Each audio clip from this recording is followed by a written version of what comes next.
Ya, selamat pagi, siang, sore, malam, dimana kepada teman-teman semua, dimanapun kalian berada. Jadi sekarang saya akan lanjutkan untuk video responsi UAS Rekfon. Materinya kali ini adalah lateral capacity untuk fondasi dalam dengan metode subgrade reaction. Oke. Um, jadi katanya sih, kata teman kalian ya, bukan kata dosen, saya nggak tahu. Katanya yang keluar ini ya, materinya ya. Ya, jadi ya, mari kita coba bahas lebih detail. Ini beberapa asumsi dari metode subgrade reaction. Jadi hasil yang diperoleh dari metode itu adalah lateral capacity izin ya. Ini udah allowable. Jadi bukan ultimate. Jadi kalau di video sebelumnya kan kita membahas Brom's method yang ultimate capacity. Nah, kalau subgrade reaction ini itu dia udah allowable pile lateral capacity. Udah kapasitas izin. Oke. Okay? Karena kita membandingkannya itu, kita asumsi yang digunakan ini di dua nih. Ceritanya kita menggunakan actual pile deflection, di mana kita mengasumsikan defleksi yang terjadi itu adalah defleksi yang terjadi itu adalah defleksi yang sebenarnya di lapangan. Asumsinya begitu. Terus kalau misalkan dia precast, nilai si bending moment, nanti kita cari bending momennya, itu diceknya terhadap M crack ya. Kalau di Brom's method itu yang ultimate, kita ngeceknya terhadap M ultimate. Sementara kalau di sini kita ceknya bandinginnya sama M crack. Ini bisa ditemuin di brosur manufaktur atau produsen fondasi tiang itu sendiri. Nah, untuk bore piles, ini dia pile bending momennya itu sebenarnya harus kalian desain ya. Nanti kalian desain sebenarnya seperti kalian kan mungkin lagi ada yang ngambil mata kuliah beton ya, belajar ngedesain kolom kan. Nah, sebenarnya caranya mirip.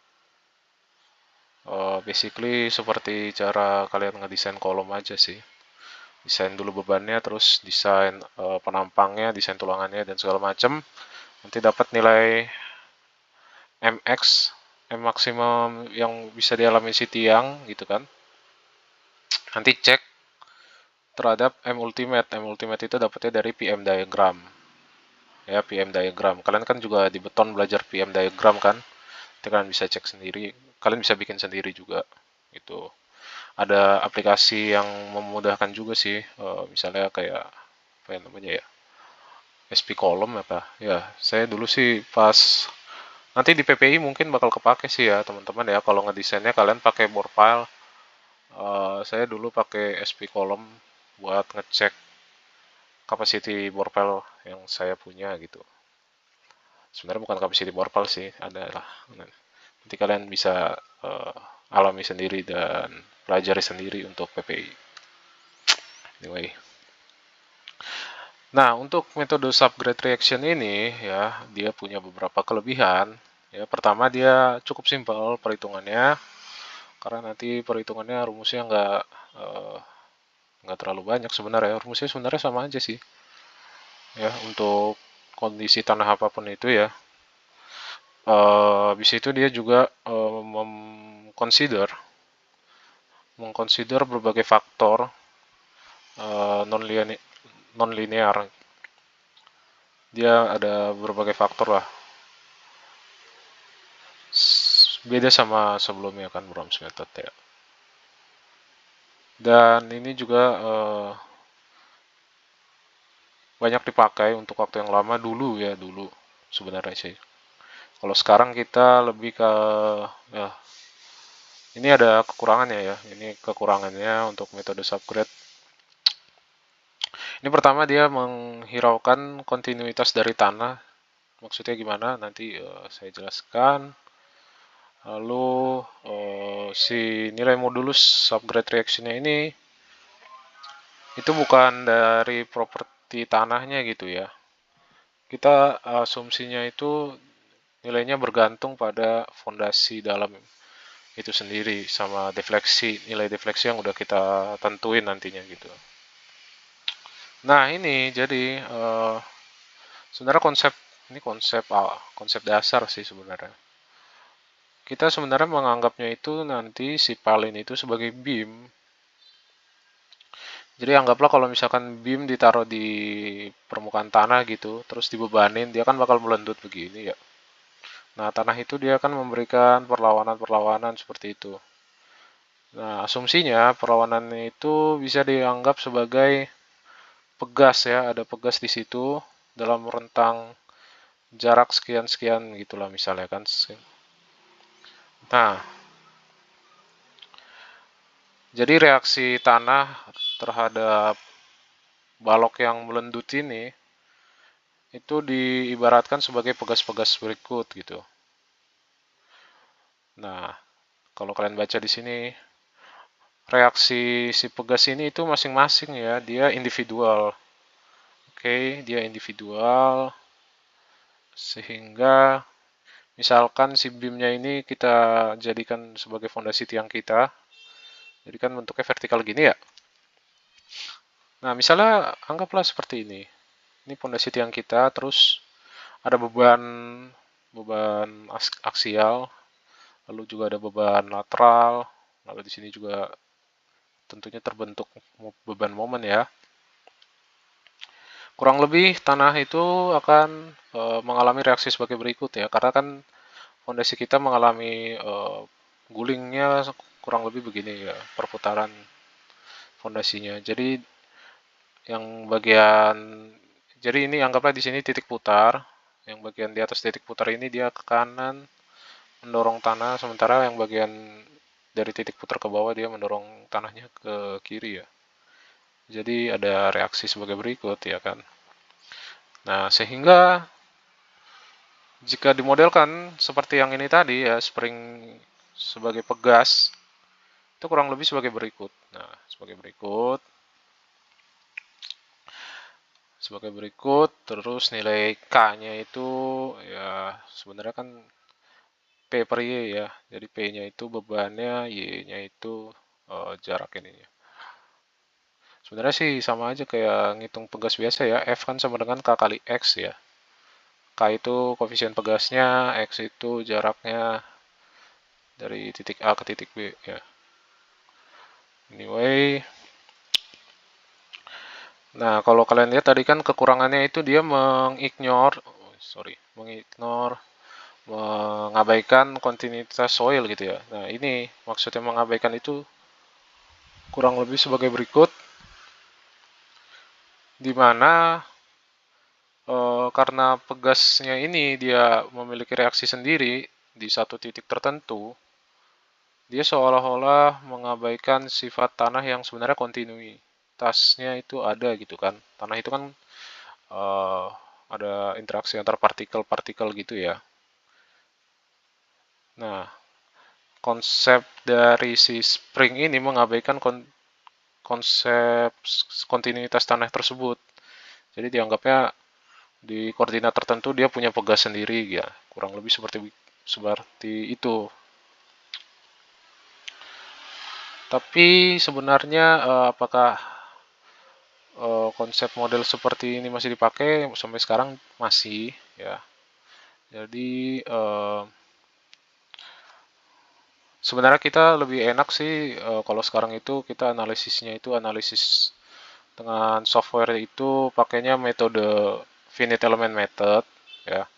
Finite element method, metode elemen hingga, karena ya itu tadi kalau pakai spring kayak gini kan kekurangannya ya uh, kita nggak kita mengabaikan kontinuitas tanah. Sementara kalau kita pakai metode finite element method, hal tersebut dapat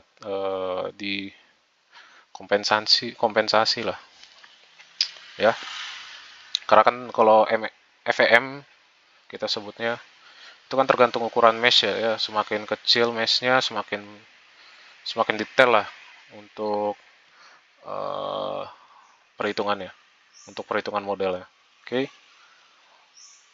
Cuman apakah model seperti ini masih dipakai? Masih ya. Um, jadi misalnya nanti habis running model file, nanti kita bisa dapat juga nilai K-nya ini nanti kita running di software apa gitu kan. Nanti dihitung dulu, nanti dapat nilai spring, nilai K di kedalaman sekian, kedalaman sekian, kedalaman sekian gitu. Terus nanti biasanya tim struktur akan mengolahnya menggunakan software gitu ya. Untuk mereka cek lagi nanti pilihan struktur yang dipilih untuk file ini itu udah aman atau belum. Ya kurang lebih gitu. Cuman mungkin setiap orang bisa beda-beda caranya sih ya. Anyway, ini properties untuk nilai KH dan NH. Untuk KH berarti clay ya. NH untuk sand. Ini pakainya sih pound per inch. Jadi ini pakai ukuran Amerika. Mungkin kalau kita pakainya ini ya. Ini sama kayak di video sebelumnya yang Browns method. Kita pakainya ini.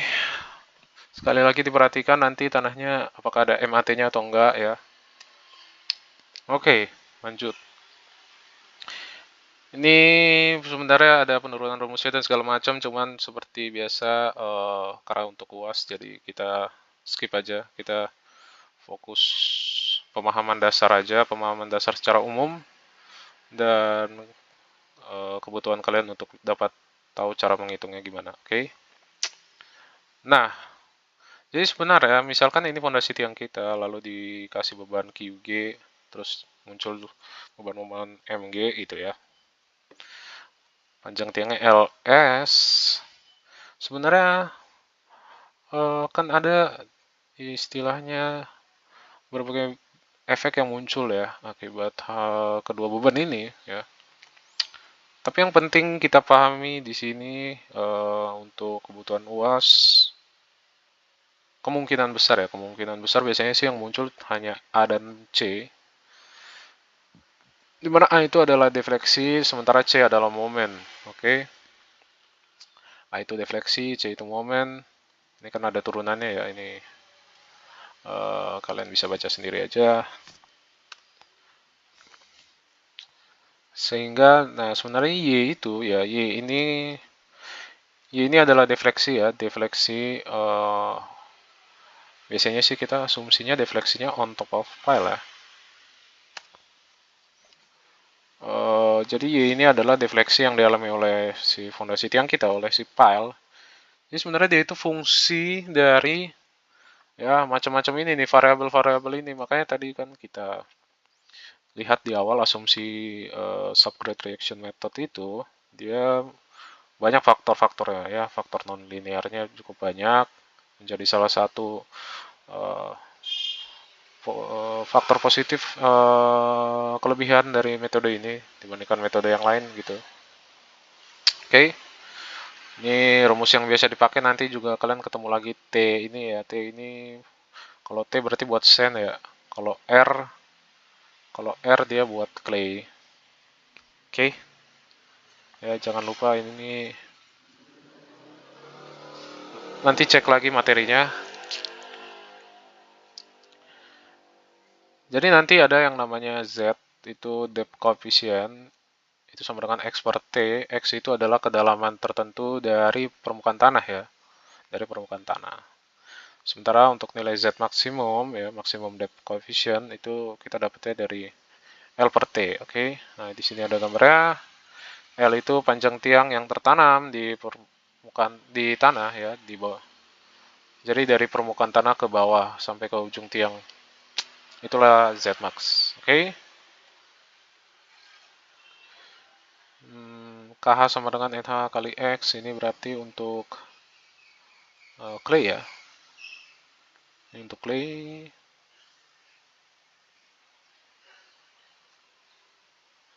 Anyway. Nah ini sebenarnya rumusnya banyak. Tapi biasanya sih yang dipakai yang atas ini sama nanti yang M ini ya, M yang kedua ini. Maksud yang biasa dipakai itu dalam artian untuk biasanya teman-teman latihan soal, biasanya juga nanti ulangan sih begitu. Ya, biasanya 3 ini sih nggak kepake, cuman ya kalian pelajari aja lah, tetap pelajarin ya. Takut-takut keluar ya nggak? Oke.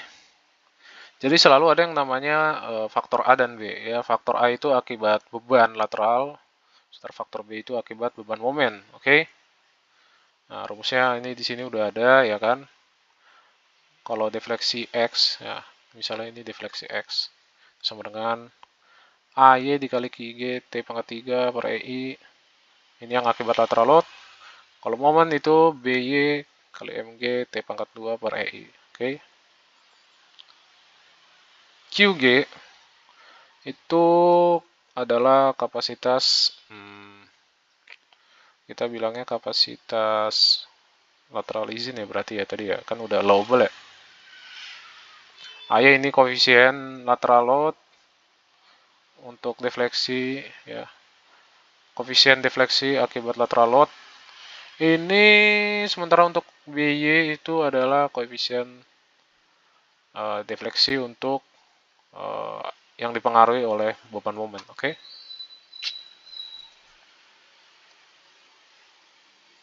Ya sebenarnya udah ada tabelnya buat masing-masing nilai A dan B ini untuk kondisi dia long piles, jadi Z max-nya itu lebih dari sama dengan 5 dan free head gitu ya, dan free head. Jadi kita cek dulu ini free head ya. Ya, pertama ini cohesionless soil ya, pasir, sand, free head. Kita pakainya grafiknya sebagai berikut. Coba diperhatikan baik-baik ya. Ini ada AY-nya, di sini ada Z. Ini masing-masing menunjukkan nilai Z max ya kan. Lalu di sini ada AM. Di sini itu AM-nya. Di sini adalah Z. Di sini yang garis ini adalah Z max.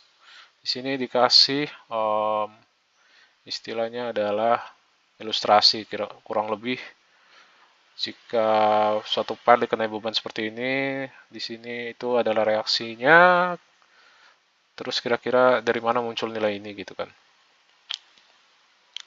Jadi kan kalau kalian lihat ini kan bentuknya begini, kurang lebih mirip sama yang di sini lah ya. Sementara kalau yang ini bentuknya momennya begini, momen koefisiennya begini, kurang lebih karena seperti inilah ya. Nah, oke.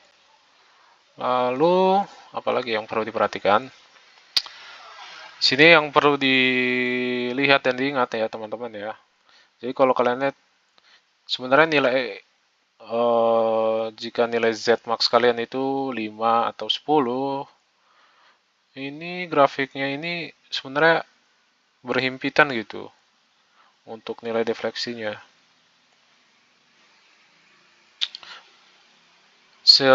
Kenapa demikian? Karena diasumsikan kalau di buku itu dia dibilangnya untuk long piles itu asumsinya defleksinya itu sama lah ya kurang lebih.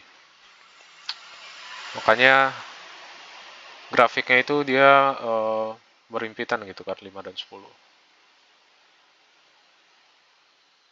Kalau ini untuk AM-nya bisa kalian lihat sendiri, oke? Jadi nanti cara bacanya gimana? Ya basically misalnya kalian dapat Z max 6 gitu kan, berarti kalian nanti pakai grafik yang ini. Kalian lihat di mana nilai AY-nya jatuh, nilai AY-nya jatuhnya di sini kan. Nah, berarti di sini anggaplah bacanya 2, berapa? 2,4 misalnya. Nanti dapat nilai AY 2,4. Untuk Z-nya itu di 0.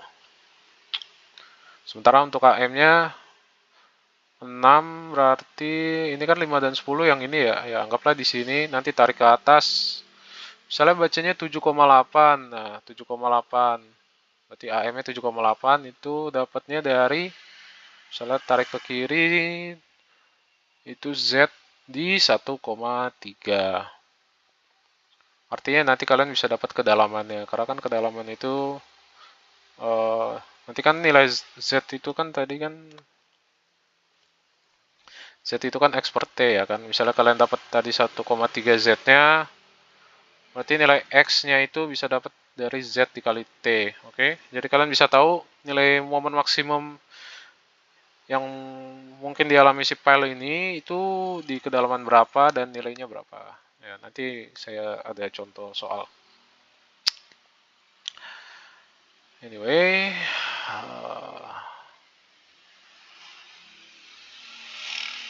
ini adalah yang tadi ya. Ini sebenarnya menjelaskan yang tadi juga sih sebenarnya. Jadi kalau short file itu dia yang Zmax-nya kurang dari sama dengan 2 kan kalau untuk send ya. Atau kurang dari sama dengan berapa ya? Ya nanti bisa coba dicek. Sebenarnya kalau long file itu kan lebih dari sama dengan 5 ya. Ya nanti kalian bisa cek ya.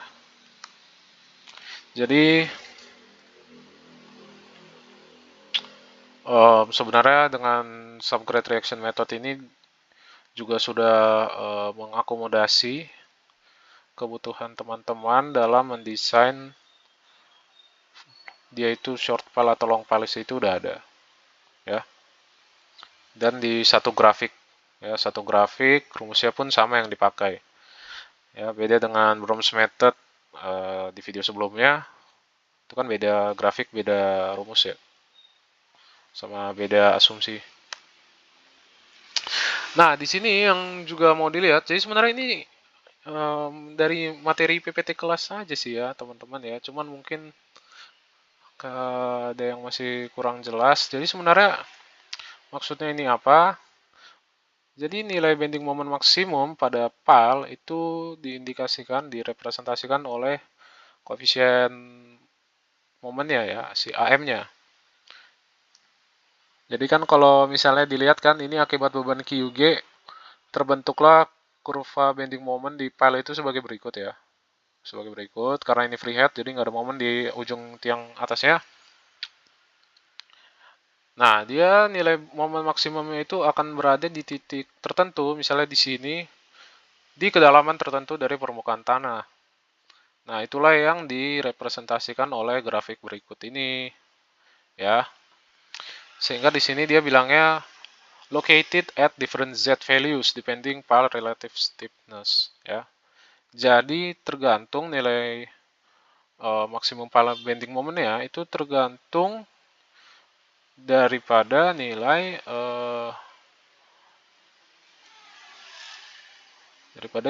si ya ini ya nilai T-nya ini. Ini T kalau berarti kalau buat apa namanya kalau buat sand ya. Ya, karena kan nanti kita cari Z koefisien. Nanti kan kita bisa dapat kedalamannya itu di berapa kedalaman si momen maksimumnya, oke? Sehingga nanti di sini dia bilangnya located at different Z values ya, depending on relative stiffness. Jadi ya itu beda-beda ya. Kalau Z max-nya 2 berarti maksimumnya di Z sama dengan misalnya berapa ini di sini 0,8. Kalau Z max-nya 3 berarti misalnya di sini berapa nih 1,2 atau berapa gitu kan dan seterusnya. Oke. Nanti kalian bisa lihat aja. Ini kalau kalian lihat nih kan di sini awalnya 10 dan 5 ya, pisah gitu kan. Terus di sini dia menyatu gitu ya. Ini udah berhimpitan gitu. Set. Nah kan. Setelah 4-nya ini yang garis putus nyambung ini ya kan, ini tetap di sini set sampai sini set ya kan. Jadi tolong diperhatikan baik-baik aja nanti buat apa namanya grafiknya pakainya yang benar. Nah ini buat sand free head. Ini untuk koefisien yang lainnya, ini ada akibat slope ya, slope, lalu shear, lalu soil resistance koefisien. Kalian bisa baca sendiri. Nah ini kan A itu kan akibat beban lateral ya. Ya. A itu kan akibat beban lateral, A itu akibat beban lateral, B itu akibat momen. Sehingga ini tuh semua ini itu adalah yang akibat momen, oke? Jadi kalau kalian lihat di sini ilustrasinya berubah, ya kan? Kalau di sini kan ilustrasi ilustrasinya itu, sini kan ilustrasinya itu bebannya itu kan beban lateral ya kan. Setelah di sini beban momen ya, mg. Oke. Ini ada BY, ada BM. Cara pakainya sama saja, oke. Ya. Nanti ini karena kebetulan, bukan kebetulan, maksudnya karena mg itu nilainya pasti baik itu YB sama M-nya itu dia bakal di atas maksimumnya. Asumsi yang terbentuk pasti. Jadi pasti Z-nya itu sama dengan 0 ya. Di sini juga kan semuanya 1 ya. Ya kan, Z-nya sama dengan 0. Z-nya sama dengan 0. Karena ditemukan nilai maksimumnya itu di permukaan tanah. Ini untuk nilai yang lain-lain bisa dicek sendiri nanti ya. Oke, free head sudah, lalu fixed head. Untuk fixed head, rumus yang dipakai juga sebenarnya cukup mirip, akan tetapi kita ubah ya. Sebenarnya nggak ada yang diubah sih. Cuman yang diubah adalah koefisiennya. Jika sebelumnya kalau free head kita pakainya AY, lalu BY, pokoknya A dan B lah. Nah, fixed head dituliskannya itu sebagai C ya, sebagai C. YX itu sama dengan CY terus kali ini, sementara MX itu sama dengan CM kali ini. Nah, jika dijabarkan sebenarnya C ini itu kita bisa hitung manual. Itu AY dikurang 0,93 lambda BY, sementara CM itu AM dikurang 0,93 lambda BM ya. Dimana lambda ini adalah persentase fiksitasnya si fixed head itu sendiri. Jadi misalnya kalau dia full fix kondisi headnya berarti lambdanya 1. Ya, kalau misalnya free lambdanya 0 ya kan, lambdanya 0. Nah, sehingga sebenarnya bisa diatur level fix head kita ini mau berapa persen gitu ya. Kalau 50% 0,5, 25% berarti 0,25 untuk lambdanya. Oke. Jadi basically kalian bisa pakai AY ini, lalu bisa pakai AY AM, lalu pakai nilai tersebut. Kita cari nilai BY sama BM-nya, ya kan? Untuk dimasukin nanti dapat nilai CY dan CM dengan rumus berikut. Nah, tapi kan sebenarnya ada cara lain juga. Ya. Nah, pakai grafik. Oke. Ini grafiknya CY, CM, ada CP, ini soil resistance coefficient-nya ya. Ini cara bacanya sama saja dengan yang sebelumnya di free head ya, teman-teman. Langsung cek aja mana maksimumnya. Kalau untuk CY maksimumnya kan di sini ya. Di sini anggaplah Z max-nya 5, berarti kan di sini ya. Berarti di sini bacalah berapa? 0,91 atau berapa? Tuh. Di depth koefisiennya Z sama dengan 0 ya kan, karena dia permukaan tanah. Dia defleksinya di sini nih, paling gede di permukaan tanah. Lalu untuk si CM-nya sendiri, untuk nilai koefisien momen, karena ini adalah fixed head ya kan, fixed head, berarti momen terbesar itu dia adanya di permukaan tanah ya, permukaan tanah dan koefisiennya negatif. Kenapa negatif? Karena kan fixed head-nya itu dia melawan dari beban lateral yang bekerja ya. Ya, jadi negatif di sini nilainya. Kalau teman-teman lihat. Jadi jangan ambilnya di sini ya. Nanti kalian ambilnya sini lagi. Ya, langsung aja di sini. Oke. Lihat Z max-nya yang mana yang kalian pakai. Misalnya 5, berarti kan yang ini nih. Berarti di sini bacalah berapa nih? Misalnya 0,8, 0,9, 0,92 negatif ya. Gitu. Z-nya pasti 0. Z-nya pasti sama dengan 0. Karena di permukaan tanah nilai maksimum momennya. Oke. Ya. Ini untuk soil resistant coefficient bisa dibaca sendiri.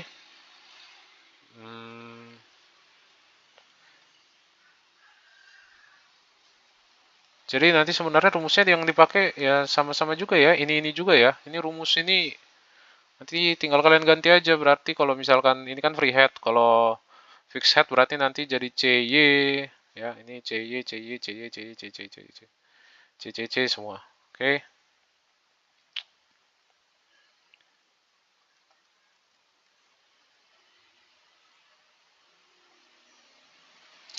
Oke. Nah, di sini juga ada dijelasin ya kan. Seperti yang udah saya bilang ya. Maksimum bending moment ya itu berada di atas ya di sini karena di sini ada pile cap ya, ada koneksi antara pile dan pile cap. Ya, jadi nanti kalau misalkan kalian ngerjain soalnya jangan salah, kalian nanti misalnya tugas besar PPI juga jangan salah ya. Oke, itu untuk sand. Ini lanjut. Ini adalah clay. Untuk cohesive soil seperti clay, rumus yang dipakai tentunya adalah R ya teman-teman untuk stiffness-nya. Ini rumusnya di sini, propertinya bisa kalian lihat nanti KH ya. Jangan lupa itu KH itu apa? K1 kali diameter ya. K1 kali diameter. Oke. Jangan lupa ya, jangan lupa ya. Udah saya bilang nih ya, jangan salah pakai koefisien.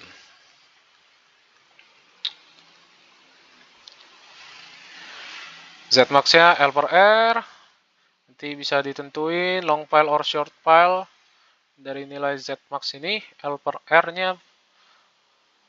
Lalu ini rumusnya tuh. Bisa dilihat ya, sama saja ya. Ini rumusnya sama. Ini karena free head dia A dan B. Ini ada C-nya, ini maksudnya clay gitu ya. Yang buat buku soalnya nulisnya begitu. Nah, ini grafiknya. Ini grafik untuk A dan untuk B. Ini bedanya kalau clay ini langsung digabung ya sama dia ya. Ini yang putus-putus ini AYC berarti defleksi. Sementara kalau yang garis lurus ini sebenarnya AM.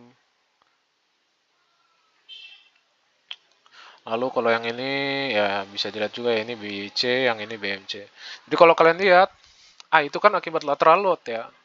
Berarti kalau akibat lateral load, asumsinya itu yang bekerja itu QG aja kan, MG-nya nggak ada. Berarti di sini asumsinya QG 1, MG-nya 0. Makanya kalau kalian lihat nih, AMC-nya itu semuanya dia berakhir di dekat-dekat 0 lah ya. Sebenarnya ini nggak 0 ya. Ini dekat-dekat 0 gitu. Asumsinya kecil sekali. Nah, sementara kalau B, ya,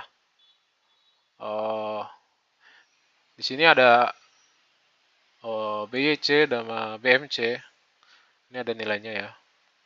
Untuk BMC itu dia semuanya hampir mendekati 1 gitu ya. Hampir mendekati 1. Untuk BYC itu yang mendekati 1 untuk yang long pile ya. Ini long pile ini yang berarti Zmax itu 5, 4. Sementara untuk yang Zmax 2 ini dia agak larinya jauh ke sini ya. Oke. Nah, kalian lihatlah kalau untuk free head itu kalau yang kerjanya itu momennya berarti QG-nya yang 0, MG-nya yang 1. Oke. Ya, semoga kalian paham. Ya, untuk subgrade reaction method konsepnya seperti itu dulu. Nanti kita lanjut ke contoh soal.